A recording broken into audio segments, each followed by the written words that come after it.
From the heart of Moonshine Country comes a podcast so irreverent it'll make your grouchy grandma blush. The Overland Bonfire from Blue Ridge Overland Gear. Podcast about vehicle camping, overland gear, and long tangents about food.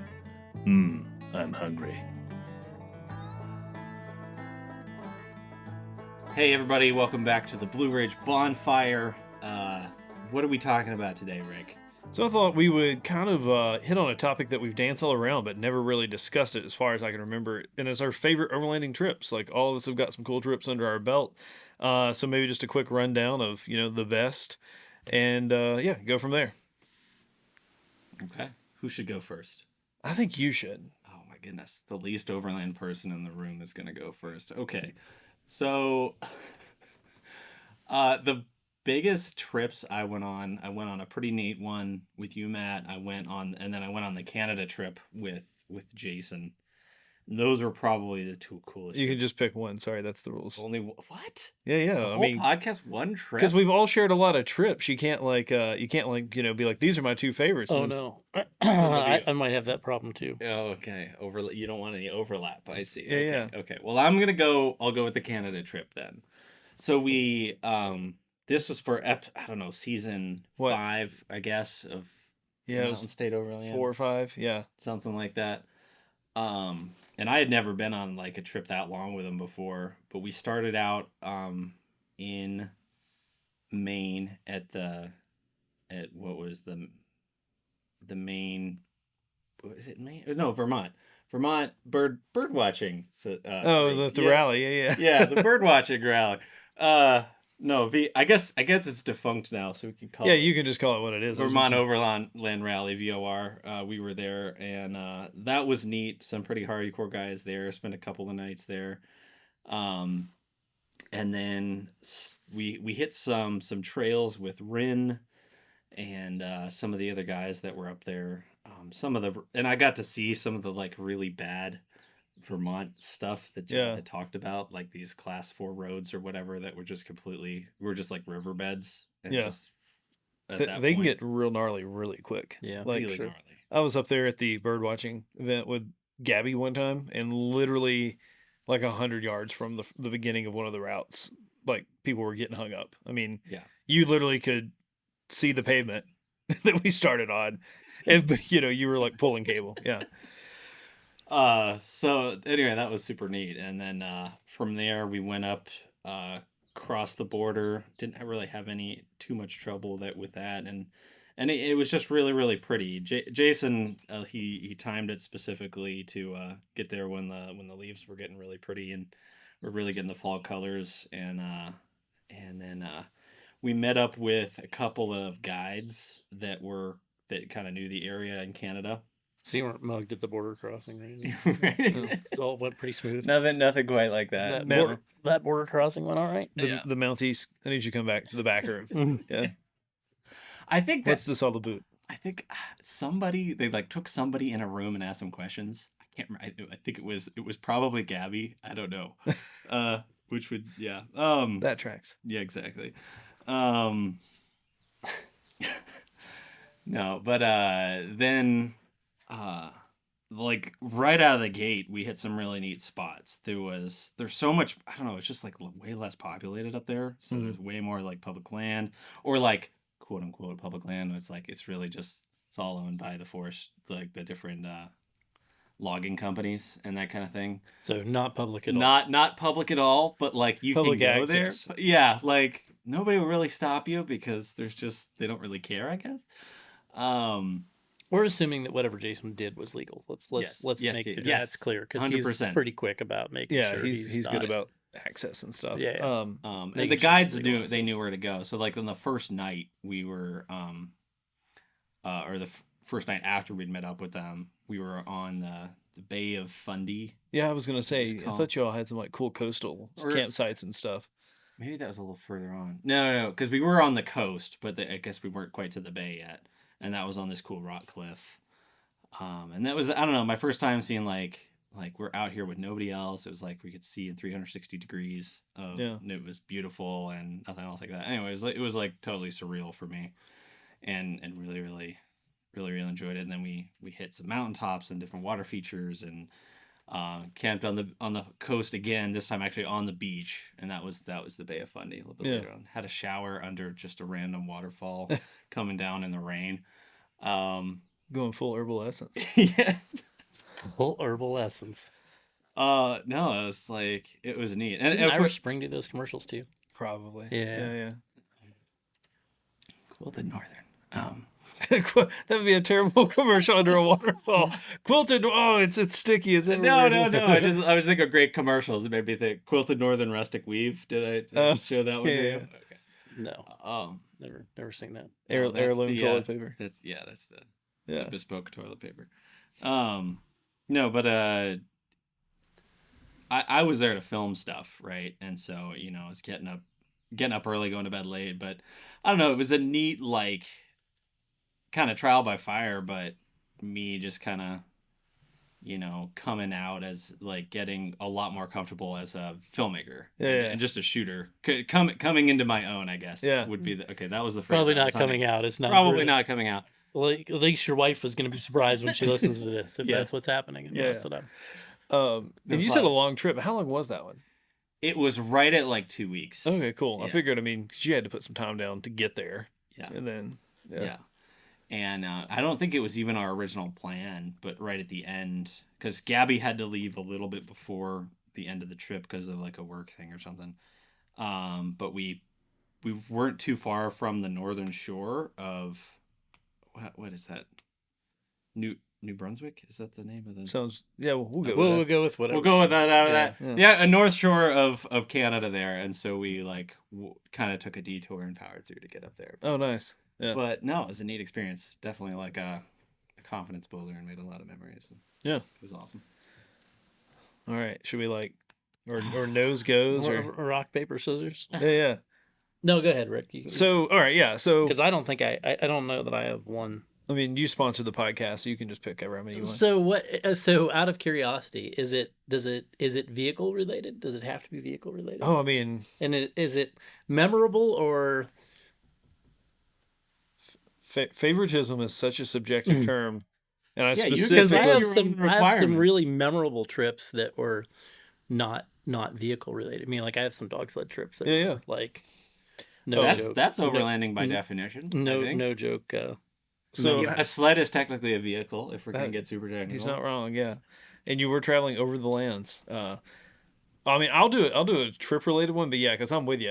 I enjoy some good bushwhacking trips and backcountry stuff like that. Yeah, or backpacking, I should say. But no, do what you got to do. Something else to carry my shit. Yeah. Whether that's a vehicle, a dog, or I might even try a mule at some point. Oh yeah, a pack mule, that would be fun. Yeah, or alpacas, a whole train of alpacas. No. I'm not doing that. I don't want goats? To do with no goats, no alpacas. That's a mule or a horse. I would take. Okay. Too much spit involved, I don't even know. I'm not willing to support the alpaca. Yeah, here's our tangent, but I'm always amazed is that Matt is a sheep farmer, just for context. Yeah. Is Mount LeConte, the lodge up there in the Smokies. They take all the supplies up, and I'm trying to remember if it's alpacas or llamas. It's an animal that you wouldn't expect, but they have like a team that's what they do because they take all the food and all the supplies up there. They couldn't get mules? I don't know. Yeah. Anyway. Hey, favorite overlanding trip. So I picked the topic, so I had a little more time to think about this than the other guys did, but toyed with the idea, had a pretty cool trip with a buddy across part of the Trans-American Trail once where we were just really doing it old school. This was early on, so map navigation, things like that, paper map navigation. But I think I'm gonna have to go back to another MSO trip. You can do this without Google Maps? Yeah. Who knew? What's important though, and we learned that, is when you can't figure out where you're at and you're on the side of a county road and you've got state-specific maps and you're looking at the Tennessee map, that's really unhelpful when you're in Kentucky. Yeah. Yeah, that will do it to you. Like these numbers these numbers don't match up with anything. There's a corner up there, West Virginia, Kentucky, Tennessee, that all looks real similar. Yeah. And I have a picture of my buddy Dave, like with this Tennessee map spread out. And we're just like, where did we go wrong? Well, the step one was when we got out of the truck and we left the Kentucky map in the seat. Like that was the first mistake. Yeah. Error number one. Yeah. Pick the correct map. Know what state you're in. We later saw the state line marker, and it was literally like a T-post with like spray painted, like literally that matched up. It was like, wow, okay, yeah. That was a fun trip. But I want to say, if I had to pick a favorite, it would probably be another MSO trip, CT, to ride the coattails here. That's okay. The 4 states, 4 days trip, where we did from the bottom little tip of West Virginia into Kentucky, into Virginia. Okay. And then we went through Tennessee, so it's technically it was 5 states, and then into North Carolina we ended up in Boone. Matt, it was you and I, the MSO crew, Matt, Erico, Katie was there, Chris Shantz was there. I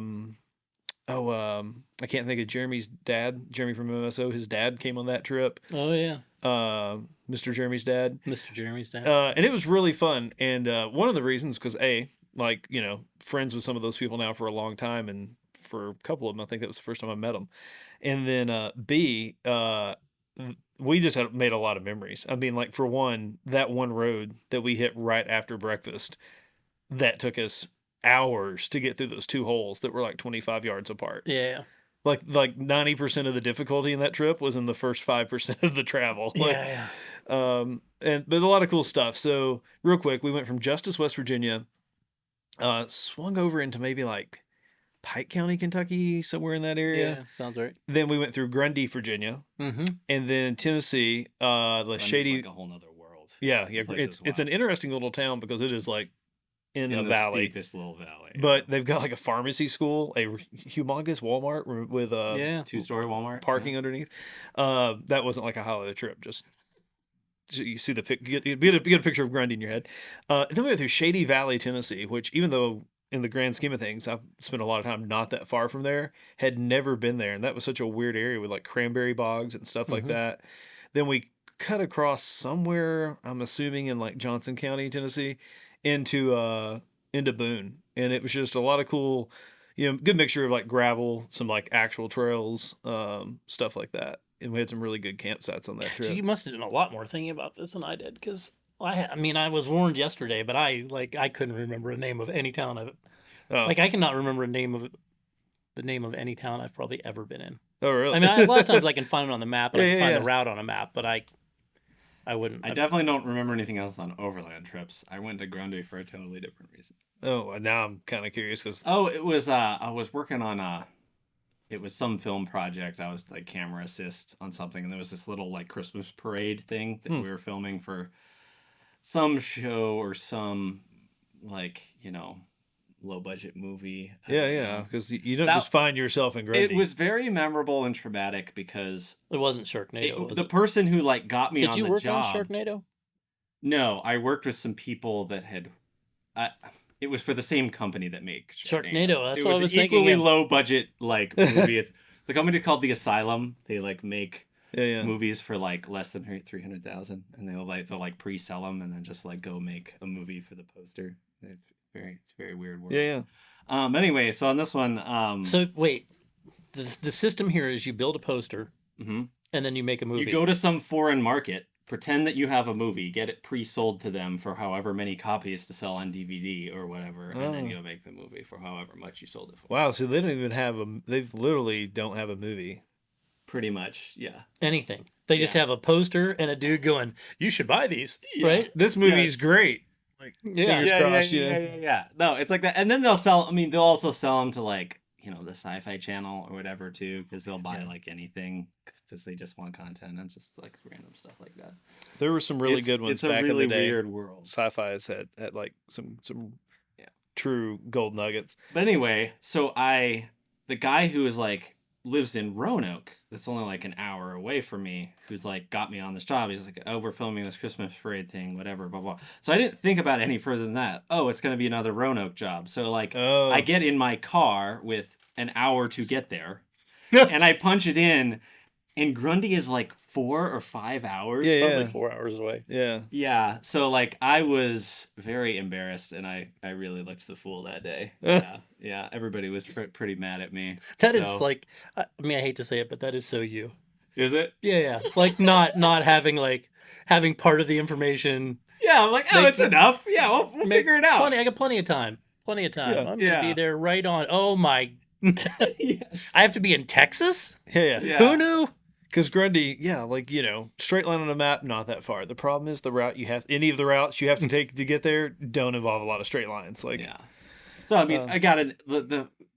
The parade wasn't until nighttime, so like I got there with like enough time, and it was like fine. But I got a lot of mean looks that day. that was a good tangent, though. Yeah. So 4 states, 4 days. Yeah.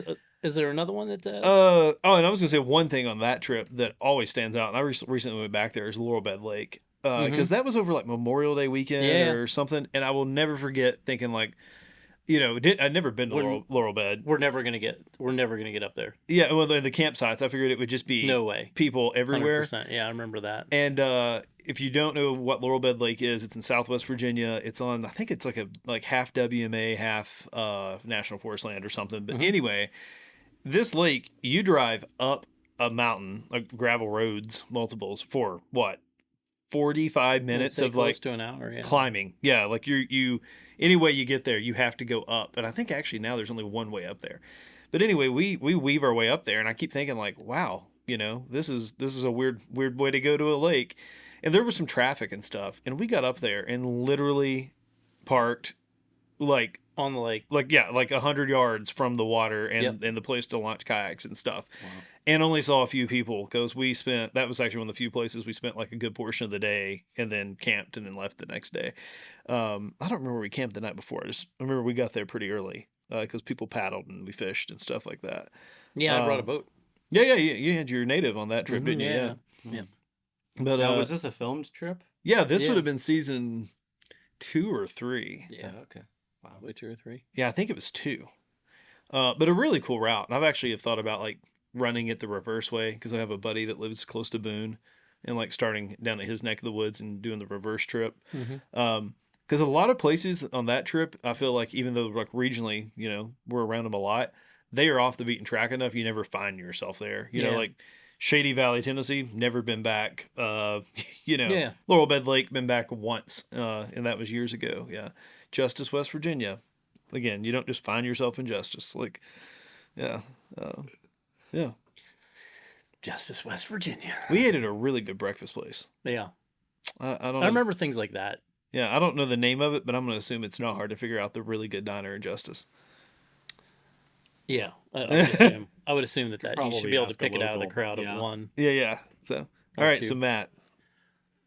So, if we go with like most memorable, I've had some dog sled trips like north of Sault Ste. Marie that were, multi-day races that were, a lot of time in the woods by yourself alone in the cold. That are probably some of my favorite memories, I guess. If we go with pure vehicle related trips, I don't know that I have like a single trip that I just like, oh, this is the one. I have places that like, oh, that's one of my favorite stops if I'm going that direction. I've got Vermont trip. I've got a Vermont trip that stands out. I don't think you were actually on it. And maybe that was the Mount Washington trip. I was on that one. Okay. That one stands out because the Mount Washington thing was pretty cool. Yeah. And so it must have been the year after that there was a bunch of time in the woods on that one that was a lot of technical stuff. A lot of days in the woods with Peter. That's when he had the Bumble. Oh yeah, so I was on that one with Peter. Yeah. So I'm probably mixing those two. I'm probably combining those two. Because when we went up together, it was the oh, that's right. That was where the house. Portsmouth. Yeah. See, I wouldn't even know where that was. I just remember the house of the mullet house.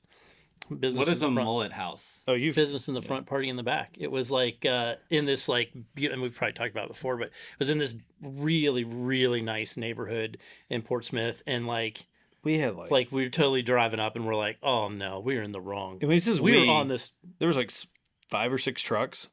5 or 6 trucks, and I 100% was like, we've come to the wrong place. Like, I don't know whose idea this was, but this can't be where we're supposed to be, because it was in this super nice neighborhood, and the yard was manicured, and it was this beautiful house with like privacy fence all around it, and I was like, oh, it has gone wrong. Like, because the plan's to camp there. Right. Oh my god. Oh, yeah, okay. we're one night there, and I'm like, these may not be my people. You know, like that was my thinking as we pulled up. I'm like, oh no, Yeah, what have we done?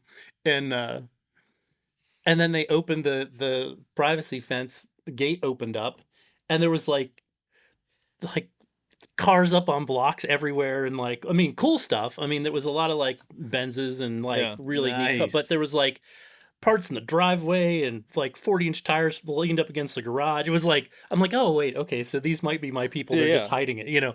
So anyway, that's what I always refer to as the mullet house, because it was beautiful on the front side, and the back side it was hillbilly heaven. Yeah. So it's like they're instead of they were hiding their junk from the neighbors, not hiding. You know, they did. It wasn't usually the other way around. You know, that they don't want to see their neighbors. You know? Yeah. No, it was totally like high, and the dude was a mechanic, a really good like foreign car mechanic. Did a lot of like really cool, built some really cool trucks, and was pretty well known as I think a Benz mechanic for the most part. Did a lot of like performance stuff, and we had a little garage there that he was. Yeah, we had some really fun trails on that one too. I remember that one that, you know, because we had the huge van. Boomer. And pretty early on, you know, Spencer was like, oh, I don't think this trail's right for Boomer. And initially it was like, oh, it looks like fine. And then, like, you know, 30 minutes later, it's like, oh, yeah. No, this is bad. Boomer geometrically wouldn't have fit. Like, Boomer driving through the park. Well, not the park, but where the resort is, the hotel at Mount Washington. Yeah, no, they should never let him in the driveway. Boomer was a huge high top conversion Ford? Conversion Ford, like from the 70s or something, man. And like looked like it should have free ice cream on the side. You know, we're tooling through the golf course, Mount Washington Hotel. Didn't they have a golf course there? Oh yeah, yeah, where we pulled up and like we were driving through the wrong spot, and we made and there, you know, here's this giant ass camper van that looks like for sure he's abducting children. Yeah, and security just waves us on through. It's like, wow, those guys should not have a job. Right. But also the trails. I mean, there were places up there. I mean, we that's the one where you blew out one of your airbags, right? Or both airbags on the 80. Blew out 2 airbags on the 80. Yeah. Not driver airbags, but suspension airbags. Suspension airbags. Yeah. Suspension airbags. Really tight technical stuff. Like even the quad cab trucks had a hard time. Yeah, the shorter the better was definitely the theme there. That was pretty awesome. I've had a couple like out west trips that I really have a lot of memories of, and excuse me, Badlands National Park is probably one of the ones that I distinctly remember as being unbelievably unique and unexpected. Like wasn't thinking it was going to be like that. Yeah. And lo and behold, there it was. You know, like, you know, you come around the corner and it's like you landed on the moon, and like wildlife was crazy. Like, you know, a lot of sheep, and like, you know, probably daybreak. Like it was really early because we had a big storm roll in, and big storm rolled in. We ended up packing up like middle of the night, like I said, just before dawn. Like, okay, screw this, we're just gonna start driving, and started kind of bumming around the park a little bit. Rain stopped, you know, sun kind of comes over the horizon, and then all of a sudden it's like there's this, you know, sort of herd of adolescent rams. Oh wow! Like in the hills, just fighting, you know, just beating the living crap out of each other for hours. Like literally, like we just followed this group of adolescent rams.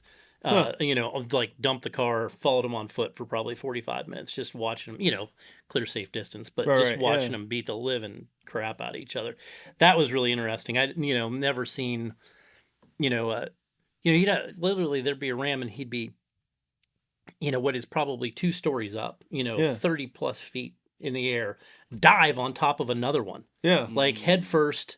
And you know, you could hear the crack from forever. Maybe it wasn't 30 feet, maybe it was 20, but it was like big leaps onto each other. I was like, it was mind boggling. Yeah. What they did. And to it wasn't each other. just like a couple squared up. It was just a bunch of them. No, it was like... probably 15. Huh. That's 10 or cool. 15 really that cool. were all moving together and all sort of randomly fighting in the Yeah.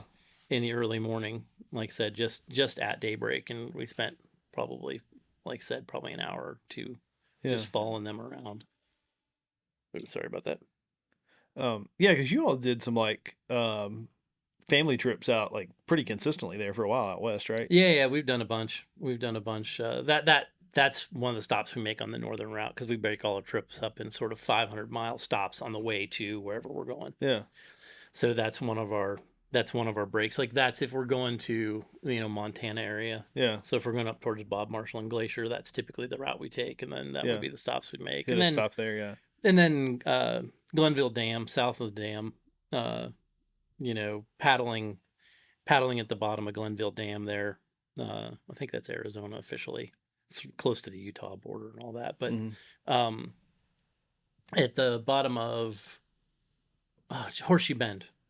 So you can basically either rent boats and get ferried up and then paddle back down. It's like 20 some odd miles. Or you can rent like sort of John boats with 40-horse jet motors on them and run that and fish that and then kind of bum around there. And there's camping kind of right on the rim of the canyon. Yeah. There's really good food right there. There's a park. There's a campground there too, and I don't remember what it's on National Forest or parkland.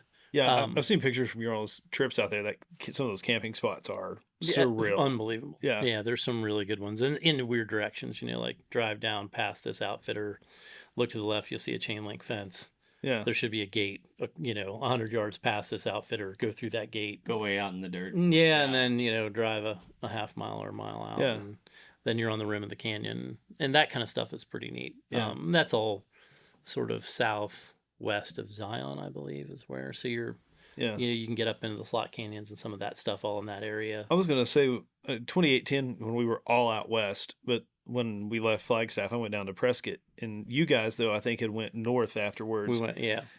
I always remember, like, I think it was Beth had a video or something of like one of those sites and waking up and it just being like canyon, like again, you guys were on just a big bend in the canyon, and it was just like literally as far as you could see this amazing vista. Yeah, all BLM land. Yeah, those are pretty. Those memorable. Were some of the most, because I was on that trip, and that was some of the most amazing. Just like waking up in such a beautiful place, takes your breath away. That There's some pretty good spots there. Yeah, those are some of my most memorable, and there's some some stuff in the Bob that I have a lot of good memories of, or that area. So Glacier, south of Glacier, Glacier itself maybe not quite as much, but I mean, not that wasn't cool, but some of the stuff south of there, we did a lot of paddling south of there, a lot of neat rivers that come out of there, a lot of great places to canoe and fish in that area. So those are some of my most memorable. Like I said, is if we go back through, I don't know that I'd do a good job of picking one that was like, oh, this is the favorite. I have spots that I'm like, oh, holy crap, I need to go back there, or I've been back there 5 or 6 times, and